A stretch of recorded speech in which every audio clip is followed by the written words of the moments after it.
More vaccines and soon. What drug makers are expected to tell Congress today. New Jersey legalizes marijuana, and what Bruce Springsteen and Barack Obama have in common with me and Carlo. Here's what you need to know.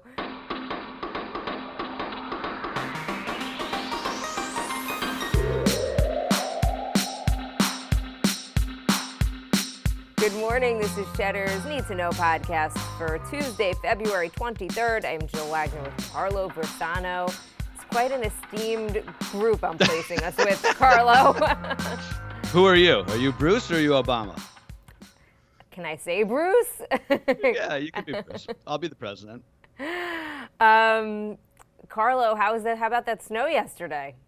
I mean, what? Seriously, now this is just cruel. Who's doing this? Who's up there? It was supposed to rain in New York yesterday, and I looked out the window in the middle of the day, and it was just like a blizzard again. I mean, it didn't really stick, but this winter is really just. Whew. Wait till you move to the suburbs, Carlo. My husband's out there like shoveling the slush. He's like, it's gonna freeze. You leave at 4 a.m. So it was all. It was much appreciated, but you are correct. It never ends. On to some news. Executives from Pfizer, Moderna, and Johnson & Johnson expected to tell lawmakers today that they are ramping up vaccine manufacturing and that the reinforcements are coming. According to prepared testimony, Pfizer will say that it will be able to bump up its weekly capacity from 4 or 5 million to 13 million doses by the middle of March. Moderna is going to say it's going to double its monthly capacity to 40 million doses by April. And Johnson & Johnson is going to say that it can add another 20 million doses to the pile by the end of March. The caveat here, in case you're wondering, no, that Johnson & Johnson has not been approved yet. But I believe Friday is the big day, right, Carlo, that the FDA is going to be meeting on it? Yep. So I'm predicting that we're going to have Johnson & Johnson approved by this time next week, adding a third vaccine to the reserves, which will be great news if and when that happens. I don't know if you saw last night, President Biden and other White House officials presiding over a moment of silence outside the South Portico at the White House as the country officially crossed the 500,000 death toll from this virus. There's also more signs on a more promising note of restrictions loosening around the world. Here in New York City, movie theaters are going to be able to open at 25% capacity. I believe that's next week. Across the pond, Boris Johnson laid out a sort of steady-as-she-goes plan to get the UK out of its lockdown by summer. And in Israel, restrictions on public gatherings are finally starting to get lifted, and the government is going to require people to show their vaccine status for some public activity. So that'll be a really interesting thing to watch to see if that sort of like vaccination passport idea takes hold and gets more people vaccinated. I don't know if we could ever do that in this country, but it'll be interesting to see if it works. Yeah, it's fascinating to see how it's playing out. So you just mentioned Israel, of course, which has had the best vaccine drive of any country to date, and it's now really starting to pay off. As we mentioned, that lockdown starting to lift.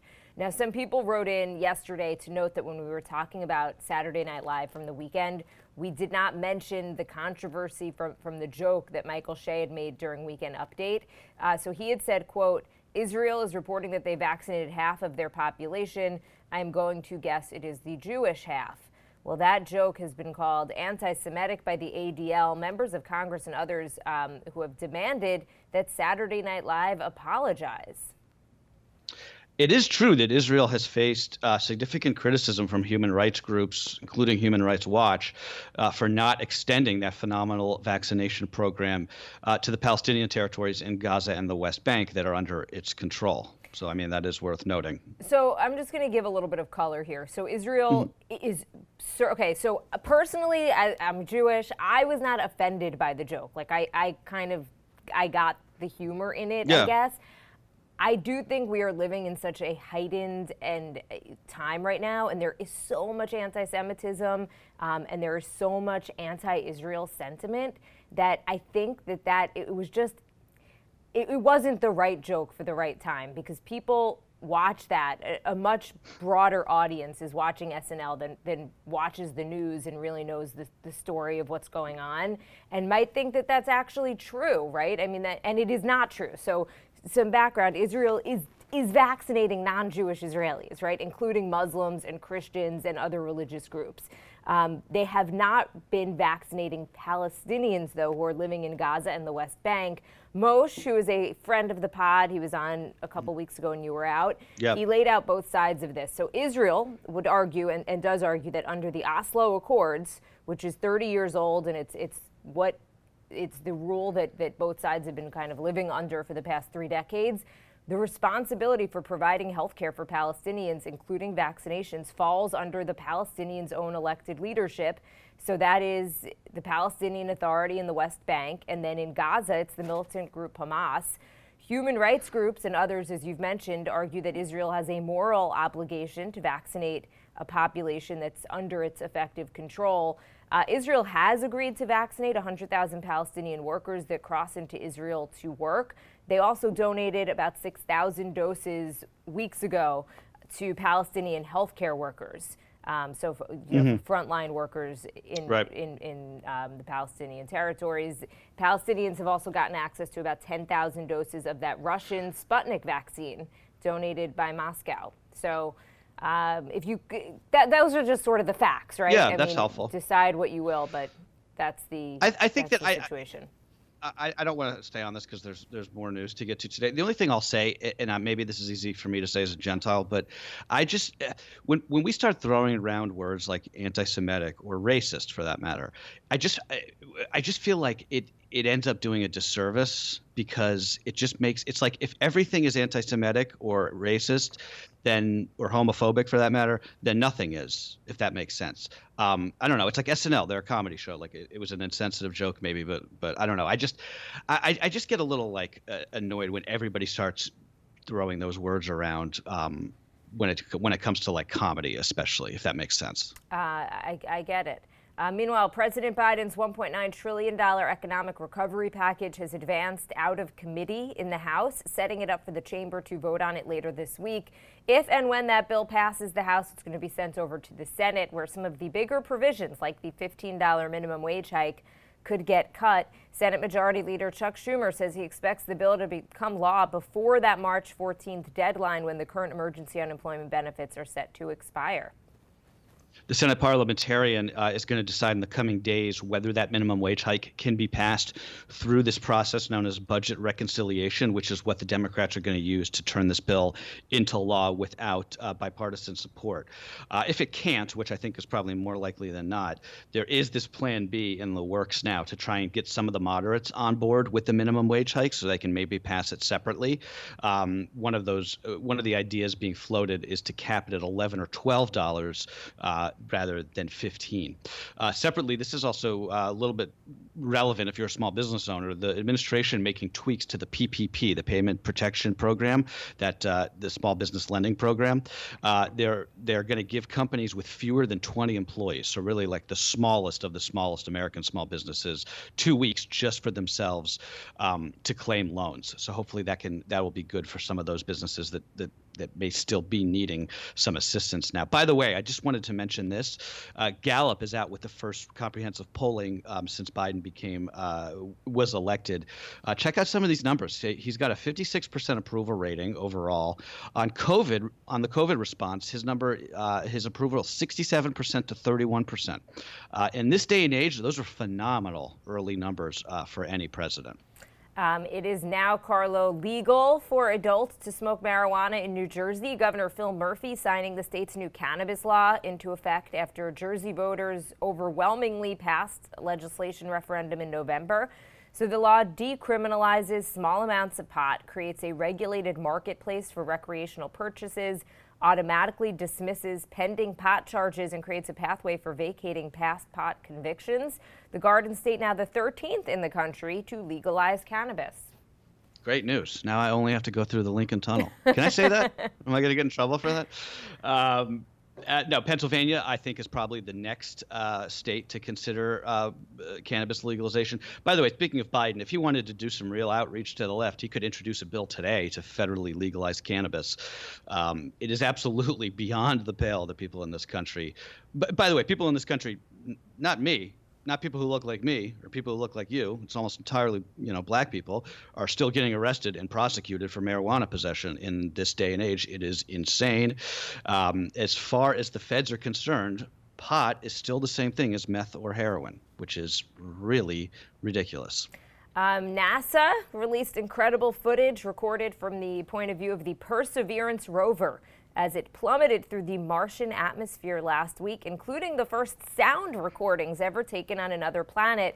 We were going to play the clip, but it doesn't really sound like much. Carlo, I assume you listened to it. It kind of sounded like wind, like a little wind. Here, I'll do it. That's it. I mean, it wasn't that. It was cool. It's cool just because we're able to even do this. But yeah, it just sounded like a little wind gust. But yeah, the first ever video of a spacecraft landing on another planet. Just incredible. Check that video out if you haven't seen it. It's amazing. Just in the 20 or so years since we sent the first Mars rover, the different. I mean, those pictures that came out back then in the late 90s, they were amazing because they were the first real photos of another planet, but compared to the images in the video now, it's amazing. I mean, this is like high def video of the surface of another planet. It's crazy. It's crazy. It is right? Kind of I don't know what else to say. We've got some new competition, Carlo, you and I. Bruce Springsteen and Barack Obama have launched a new podcast on Spotify. It is called Renegades, born in the USA, and the first of two of 6 episodes are available now. The boss and the 44th president talk about everything from fatherhood to race to what it means to be an American. Oh my gosh, I cannot wait. Let me be clear. Have you heard about Squarespace? That's me doing Obama doing a podcast ad read. If anyone, oh God, I used to make you laugh, Jill. I just wasn't sure what I wasn't sure where you were going with it, but I don't know. I'm working on my Obama impression. Okay, fired up, ready to go. You're working on an Obama. I feel like you're like 4 years too late. A little late. Yeah. No, I've been tinkering with it. I've been tinkering with it for years. I don't know. He's so imitatable. Is that a word? Just like his cadence. You're right. I should work on my. I'm really perfecting my George H.W. Bush impression when he's no longer in the news and no one's talking about him anymore. All right. You know what? but I appreciate A for effort. Thank you. Appreciate it. Spotify, by the way, it also came out yesterday. They're doubling their footprint. They're adding 85 countries that are home to 1 billion people together. So countries like Bangladesh, Pakistan, Jamaica, they're all going to have access to Spotify now. This company really trying to corner the global audio market, and it'll be interesting to watch. They are an absolute powerhouse with their recurring revenue model right now. The influential French electronic duo Daft Punk has broken up. After 28 years, the group released an enigmatic YouTube video called Epilogue. It was confirmed by a publicist to signify that they are parting ways. Daft Punk won 6 Grammys and responsible for some of the most popular dance songs of the last 2 decades. While the 2 musicians aren't really anonymous, they gained fame for wearing robot helmets when they performed or appeared in public. Ooh, this hurts, Jill. I love Daft Punk. I'm a big Daft Punk fan. I think anyone in our sort of cohort is, right? Like, elder millennial. I'm not. No? I love Daft Punk. Watch the video. I'm linking to it in the newsletter because I was watching it last night. It's so good. It's from the 2014 Grammys. It's one of the last time Daft Punk performed live, and they did Get Lucky. Remember that song? Anyway. Why is none of this is even ringing a bell for me? And really? I was the one who pushed for this to be in the podcast today because it is newsworthy. It's a bit, yeah. Anyway, they did Get Lucky with Nile Rodgers, Stevie Wonder, and Pharrell at the Grammys a few years ago. It was awesome. It was just so awesome. So yeah, check that out if you can today. Get Lucky. It's still an amazing song, even after these years. All right, Carlo, we're going to leave it there. That is what you need to know for Tuesday, February 23rd. See you tomorrow, guys.